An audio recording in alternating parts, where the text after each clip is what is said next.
Hello, my Bill 5000 Nation. How's everyone doing today? Hopefully, everyone's having a great day. If not, I hope it gets better from here. We are back with a new MrBallen video. This was titled A Hallmark Holiday Hellscape. Man, that's a fucking mouthful. Alright, and sometimes the titles of his videos do change. If it does, I will try to get that fixed and on the video, you know how we do. Alright. I'm excited to get into today's story. I think this is supposed to be kind of excuse me. Choked on my own spit. This is supposed to be kind of Valentine's Day-y. So I'm excited to get into today's story. If you guys are excited as I am, go ahead. Turn them lights down low. Put on something sexiful. Cuddle up with that person special. Let's get Spookaloved. Spookaloved? Spookaloved, yeah. Spooked out of our minds and in a loving way, though. Yeah. There is a little cottage right on the water in Maryland called Cottage 506. It's a rustic place with a wood fire stove, a couple of small beds, and a small sitting area for breakfast. And then outside the cottage on the porch, you have this amazing view of the water. And then behind the cottage is the resort that the cottage is a part of. And the resort offers guests that stay in this cottage great food, great entertainment. I mean, this is a great spot. However, I bet it is a great spot. Oh, shit. Please tell me they don't die before they get to, Valentine's Day.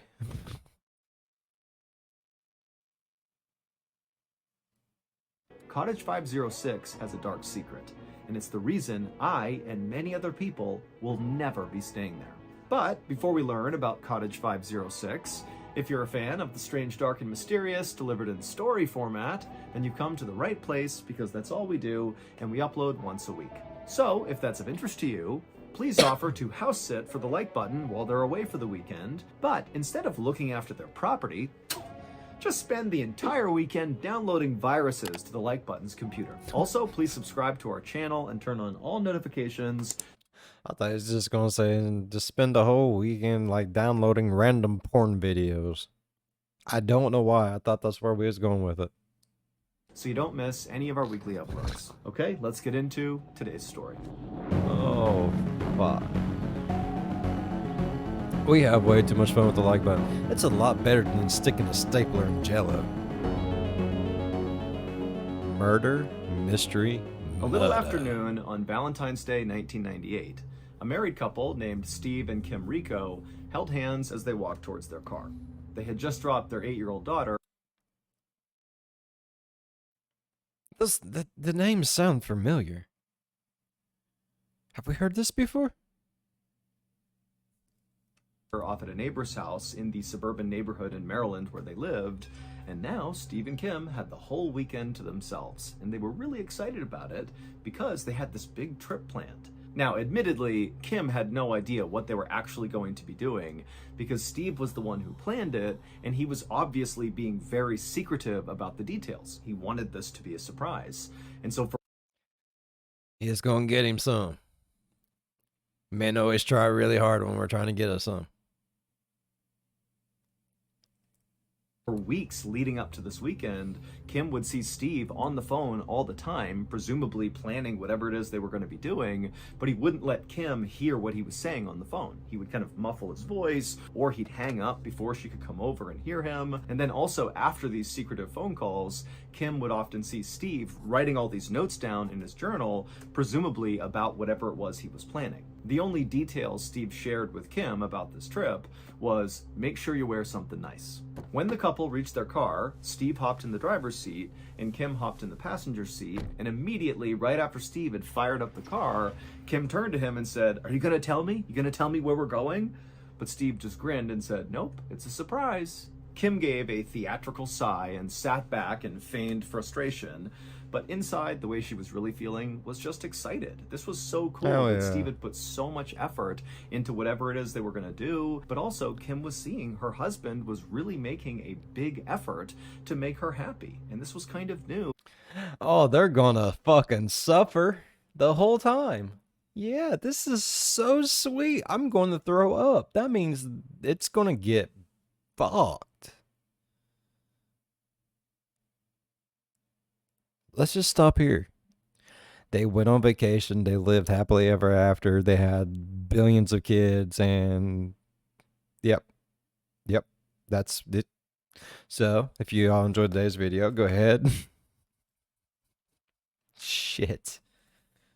Because lately, their relationship had been really rocky. Kim and Steve had been married for 9 years by this point, and they were both very... This feller looks very... Have we seen a video on this? Like, he looks very familiar. Her, slightly. But that face...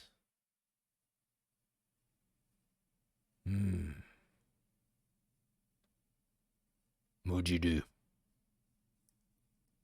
very different people. Steve was a total homebody, kind of introverted, and Kim was the opposite. She was super extroverted and very social. But when they first met each other, it was actually their stark differences that brought them together. For Kim, when they met, she was in her early 20s, she had just dropped out of college, and her experience with men so far had been she would meet them at parties or bars, and at first it would seem like their relationship was great, but then invariably these guys would just kind of move on and break Kim's heart. But Steve was different. He was this huge guy, 6'4", massive football player, but he was totally a gentle giant. And as soon as he met Kim, Kim could tell this guy is different. He's treating her with respect, you know, he's loyal to her, he really cares about her, and so they hit it off right away. And Kim very quickly became pregnant, at which point Steve asked her to marry him, and Kim didn't hesitate for a second. They were totally in love. And marriage to Steve had really been a stabilizing factor in Kim's life. She wound up going back to college and got her degree, which landed her a job as a surgical technician, which is what she did now. And Steve turned out to be just a fantastic father, and he wound up actually staying home with their daughter when she was a baby so Kim could go out and work. And Kim always thought it was funny when she would come home and she would see Steve standing in the doorway cradling this infant, but he's like this massive person, and so their baby looked like a toy. But unfortunately, over the last year, Kim had seen a change in Steve. He went from being a shy person, but a person who could go out and function in society, to a shy person who basically stopped going outside altogether. Steve basically refused to go out anywhere with Kim. He didn't want to talk to anyone. He didn't want to spend time with their friends or family. He just wanted to stay home and watch TV or hang out in the basement. I mean, it was pretty obvious he was depressed, but his introvertedness was becoming kind of stifling for Kim. And so Kim approached Steve and said, you really need to go to therapy to get better here. You know, I'll go with you. We can do couples therapy. But Steve refused. And so finally, right around this past New Year, Kim decided she had just had enough. She was totally unhappy. She did not feel like Steve was going to change. And so Kim told Steve that she wanted to get divorced. And when Steve heard that, he realized the gravity of this situation. He knew Kim was unhappy with him, but he did not know she was thinking about separating. And so Steve kind of broke down and begged. So he knew shit wasn't good, but he didn't know the extent of it. And that happens. Sometimes you get in your own little shit and you don't realize how bad it is until you get smacked in the face with it.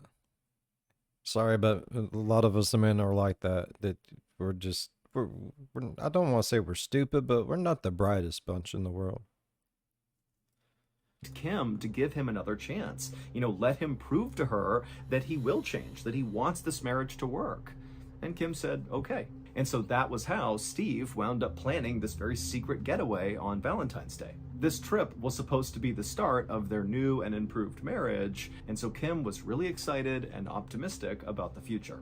After driving for about an hour and a half, Steve pulled off the highway and began following signs towards the Eastern Shore, which is a waterfront area of Maryland that's very beautiful, that was located about 70 miles away from Steve and Kim's home. After driving for a few minutes, Steve pulled into the parking lot of the Harbortown Golf Resort. And as soon as he pulled into a spot and turned off the car, he clapped his hands and turned to Kim and said, "Okay, we're here." And Kim looked from her husband out to all the perfectly manicured grounds and the beautiful resort, and she smiled and leapt out of the car excitedly. Kim and Steve took each other's hands and marched inside to check in. And as they were checking in, the person behind the desk gave them glasses of champagne. And then after handing Kim and Steve their key cards, the receptionist Them bubbles, they go straight to my head. told them that their cottage where they were staying was like the nicest property at the resort. Kim and Steve were totally pumped. They took their champagne and their room keys. They walked back to their car and then drove a little ways deeper into the resort to their cottage. It was Cottage 506, and it looked... Is it going to be like some wrong... Is it going to be some wrong turn shit? I'm nervous. I know I keep pausing it, but I don't want to get to the part where they all die. I know it's going to happen. This is way too sweet. out over the water, and when they went inside, Kim was totally wowed. It was this rustic suite with a wood fire stove in the middle and 2 queen-size beds and a little coffee table area for breakfast over here. It was perfect. And then when Kim actually walked into this cottage, she noticed there was a card sitting on a table, and it looked like a wedding invitation. Kim was confused and looked over at Steve, and Steve just smiled and said, "Go, check it out." And so Kim walked over and she grabbed the note and she began reading it, and as she did, she began to smile. The card really was a wedding invitation, albeit it was for a fake wedding, because it would turn out this was not just a random overnight that Steve had planned for both of them. Instead, he had purchased a romantic getaway package, which included this amazing cottage, but also a professional dinner theater performance that would be held on the resort grounds. Kim read the description of the dinner theater show on this invitation. It was a murder mystery called The Bride Who Cried, where the actors in the show would put on a whole fake wedding, and then at the end of the wedding, somebody would get killed, and the audience would need to figure out who did it. For an extra... Dude is a fucking genius. I would have forgave him. I'm just saying. Extrovert like Kim, an activity like this was perfect. And so Kim felt totally touched that clearly Steve had heard her, and the first thing he did to kind of win her back was to begin to do the things that Kim really wanted to do, which was really going out and having fun. And so after Kim finished reading the card, she turned and looked over at Steve, and Steve was kind of nervous because he wasn't sure if Kim was going to like it. And Kim, she broke into this huge smile. She walked over to Steve and gave him a big hug. And Steve, he was so happy, and he hugged her real tight right back. Kim and Steve would spend the next couple of hours sitting by their fire inside of their... Oh my God, MrBallen.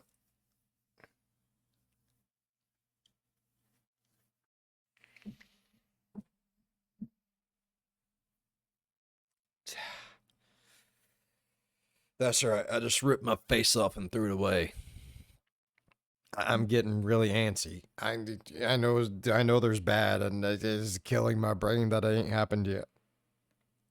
Nice cottage, drinking their champagne and talking about the future and just telling stories and having a good time. And then around 7 p.m., Steve and Kim put on their nicest clothes and walked their way over to the area on the resort where this dinner theater was going to happen. It was in an event hall with a bunch of round tables set up for the audience. And so once Steve and Kim and the other audience members all took their seats, the actors and actresses came into the room, and they were all dressed in their wedding clothes. There was a bride and a groom and a wedding party, and the audience was instructed to participate in the wedding as if they were wedding guests. And so the audience all stood up and they began...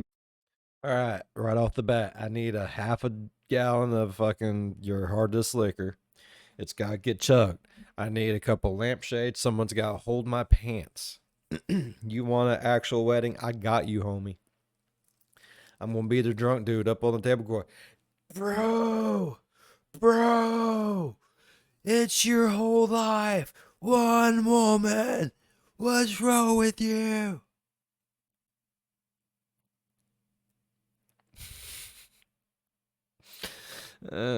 kind of having this fake social hour of meeting all the wedding guests.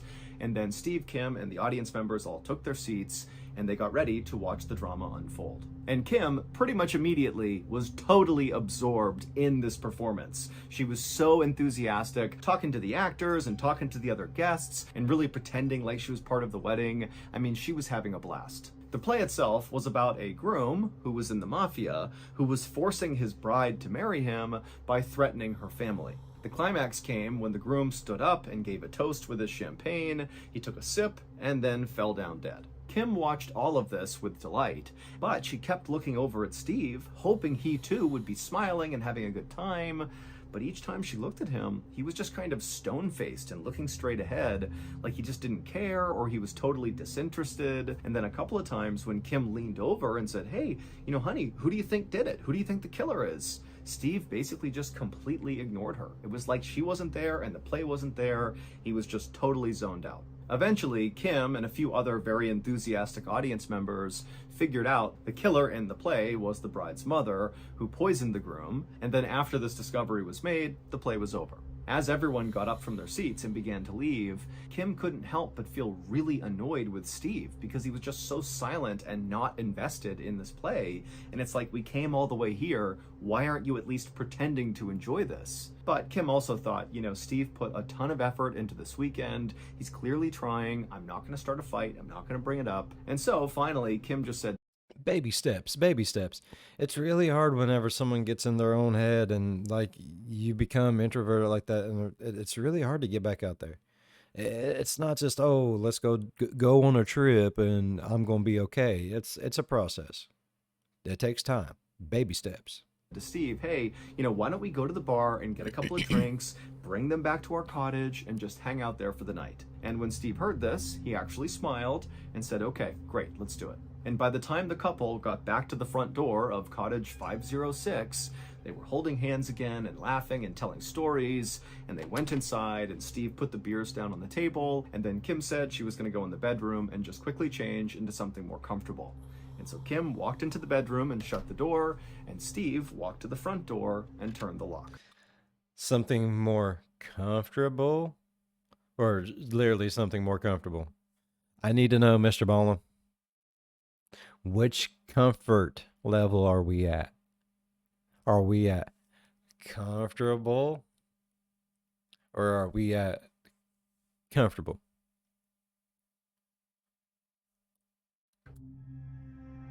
Commercial. Hey everybody, if you've not heard by now, last week we made a major announcement. Our flagship podcast, MrBallen Podcast, Strange, Dark, and Mysterious Stories, that pretty much immediately rocketed to the top of the charts when we launched in 2022, and then quickly was scooped up by Amazon by the end of the same year. Yeah, that show, our top show, is now available everywhere. It is no longer just on Amazon Music, it's on all platforms, and it's free. Which means if you've not listened to this podcast since it went exclusive with Amazon Music back in November of 2022, then that means you have about 100 news stories that are only on the podcast that are only now being made available to everybody. So go binge them. And if you signed up for Amazon Music just for this podcast, I love you. Thank you so much. But most importantly, there are still going to be perks for you if you continue to listen to the podcast on Amazon Music. Prime members will get to listen to the MrBallen podcast 30 days earlier than everybody else, and Prime members will get to listen to the podcast on Amazon Music with no ads. But again, the MrBallen podcast is now available worldwide on every podcast platform, and it's totally free. So please, if you would, go find the MrBallen podcast on your choice podcast platform, whether that's Amazon Music or Spotify or Apple or whatever. Give us a follow, listen to an episode, and then please rate the podcast and leave a review. It does an enormous amount for the growth of the show. I'd really appreciate it. All right, back to the stories. You heard the man. Go do it. We ain't got all day. Wait until after my video. 3 hours later, a man named Philip Parker, who was staying at the resort with his family, heard a commotion in the lobby, and he heard people saying there might be a fire at Cottage 506 and there could be somebody still inside.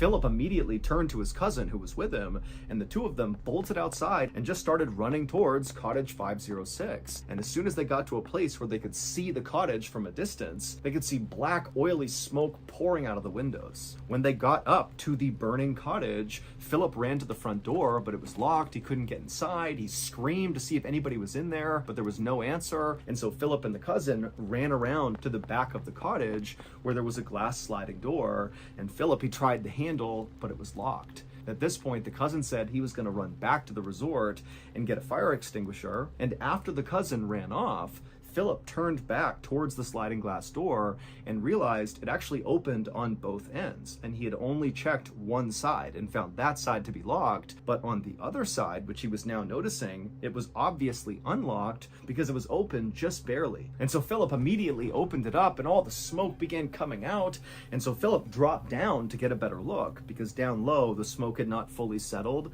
There was a bit of an air pocket right at the bottom of the floor, and so Philip got down and he looked inside, and for a second he couldn't quite see anything, but then he noticed in the middle of the bedroom, right inside this cottage, he could clearly see somebody's feet. Somebody was on the ground. And so Philip screamed that he was coming in, and then he opened the door the rest of the way, and he began low crawling into the bedroom. And as he did, he was hacking and coughing from all the smoke. And so finally, Philip reached this person, and he grabbed their foot, and he shook them to try to wake them up.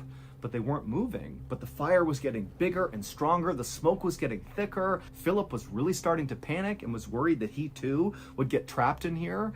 And so he just grabbed this person's leg and began pulling them. And it was really hard, but he finally got this person back to the door. He couldn't quite get them over that lip of where the sliding door was. But right then, Philip's cousin showed up, and the two of them were able to grab this person and get them out of the cottage. And this was the moment when Philip finally got a look at the person he was just dragging out, and it was immediately clear to him that this person was deceased. Their face was basically gone. It was completely burned away. In the days and weeks leading up to this weekend, Steve really was taking secret phone calls and writing notes down in his journal because he was planning something very special. But he was not the only one with plans for this weekend. Here's what police say happened after Kim and Steve got back to their cottage following the show, and Kim went into the bedroom to change, and Steve went to the front door and locked it. A couple of minutes later, Kim came out of the bedroom wearing something sexy, and she looked at Steve and smiled. Comfortable. Hell yeah. Get him. Smiled and said, "Come on, get in bed. I'll join you in a second."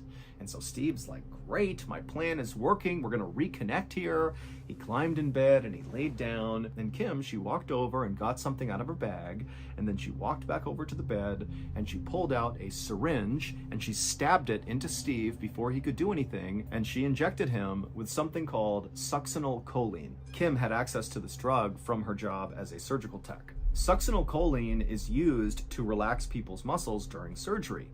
But if you give someone too big a dose, it can stop their breathing. And this drug works pretty much instantly, which means Steve would have seen his wife stab him with that syringe, but then instantly he would have been totally paralyzed, but fully awake and fully alive. And so as he was laying there, he would have seen his wife put the syringe down and then grabbed lighter fluid and then walked over to him and calmly poured the lighter fluid all over Steve's face and chest.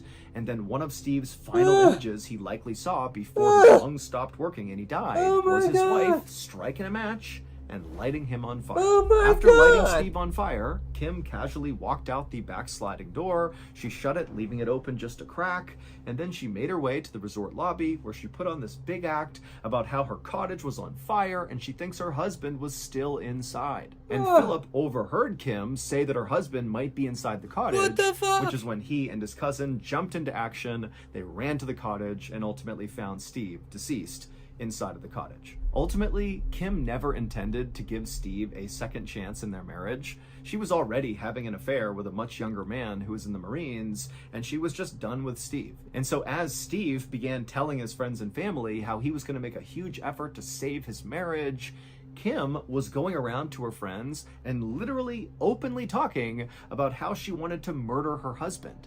But nobody took her seriously. They thought she was just kind of venting and being kind of dramatic. But as soon as the news broke that Steve had died in this fire and Kim had not, people rushed to the police to tell them, Pretty sure Thank Kim had God. something to do with this. Kim was convicted of her husband's murder, and she was sentenced to life in prison. It would turn out the primary reason why Steve was so secretive before going on this trip was he really wanted it to be this unbelievably special, romantic, kind of like recreation of the couple's first date.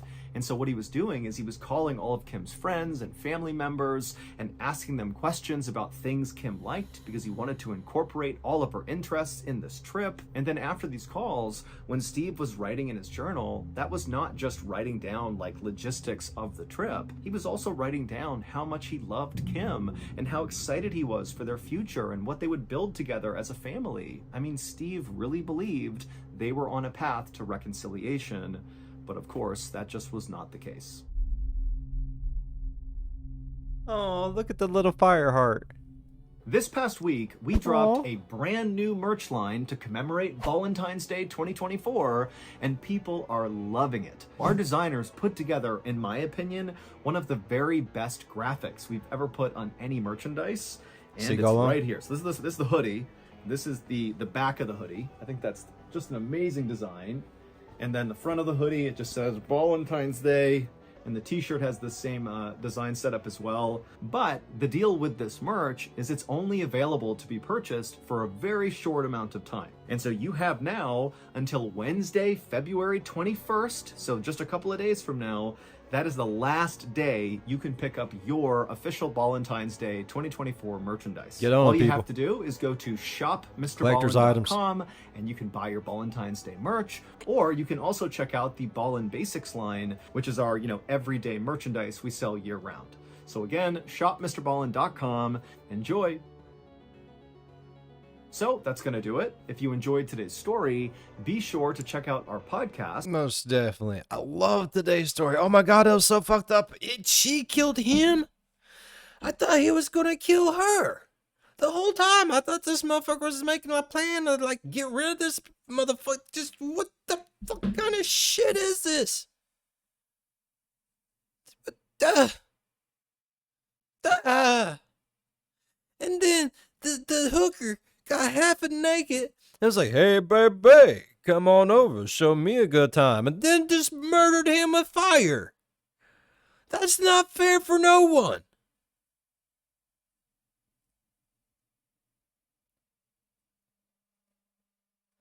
Now I'm scared of Valentine's Day, and I do not trust no one now. I'm not trusting my old lady. Nope, nope, fuck that.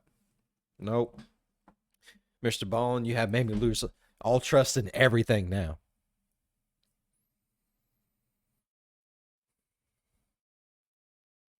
This is some shit, bro. I told you it's going to be bad. Why do you guys, we should have stopped when I said we should have stopped. Fuck. I really enjoyed today's story, though. If y'all enjoyed today's story as much as I did, please go down there and leave a thumbs up. While you're down there going over, hit the subscribe button. If you know, yeah. She killed him with fucking lighter fluid.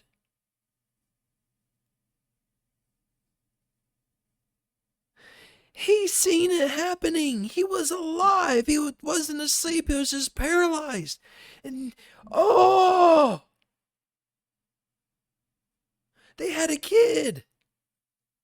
What the fuck? I really enjoyed today's story.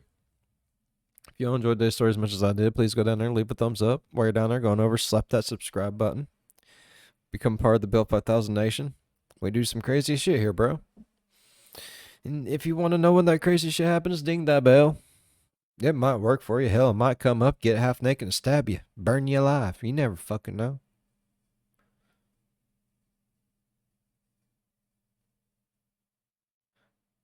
But if it does work for you, jump in on one of my premieres, go over on the live chat and be like, hey, bud, what's up?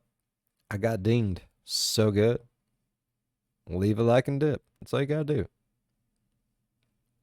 As always, be good to one another. I'll see you in the next one. Bye-bye. I know exactly what helped him stay alive. Some Built 5000 merch. A nice hoodie, a hat. The fire would have never touched him. The merch is hotter than that fire. It would scare it away. You can try it. You can try it. Don't try it. Don't try that. Don't try that, home. Don't. Just don't.